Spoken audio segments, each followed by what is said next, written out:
Sebanyak 32 mobil dinas milik Pemkot yang telah ditarik akan dilakukan pelelangan.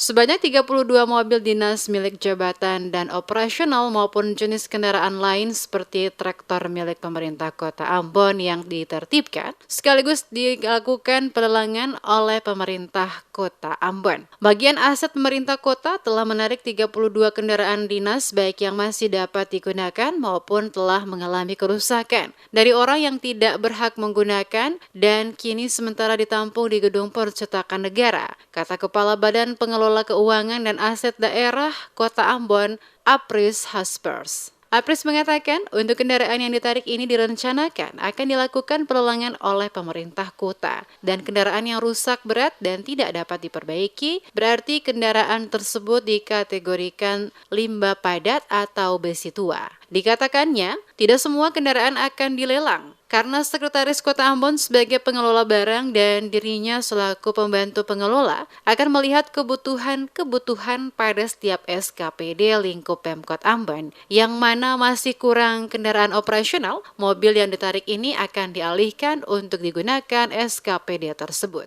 Apris mengatakan ada beberapa mobil dinas yang ditarik saat ini telah dialihkan untuk operasional, seperti 2 kendaraan yang telah diberikan ke Dinas PUPR sebagai mobil operasional izin mendirikan bangunan dan 1 unit untuk Satuan Polisi Pamong Praja. Ditanya soal kendaraan roda 2 yang masih digunakan orang yang tidak berhak menggunakan, Apris mengatakan untuk kendaraan roda 2 yang tidak memenuhi administrasi tetap ditarik, tapi yang bisa menyesuaikan dengan administrasinya yang bersangkutan dapat menggunakannya.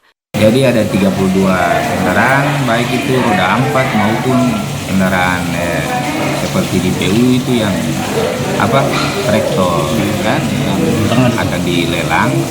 Nah, kategori kalau misalnya rusak berat berarti kategorinya limbah padat. Jadi kayak besi tua gitulah. Terus apa lagi? Terus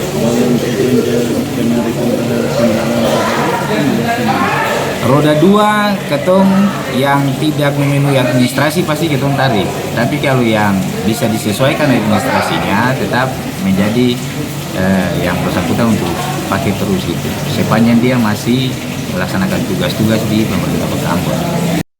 Dalam kesempatan ini juga, Apris menerangkan jika seseorang ingin memiliki kendaraan dinas, ada persyaratannya. Minimal kendaraan dinas harus digunakan untuk operasional pemerintah selama 7 tahun, sesuai dengan aturan pemerintah. Untuk itu, seluruh kendaraan dinas yang kini diamankan di Gedung Percetakan Negara, yang beroperasi selama 7 tahun bahkan lebih, dapat dilelang. Dan juga digunakan untuk operasional SKPD yang tidak memiliki kendaraan operasional mereka.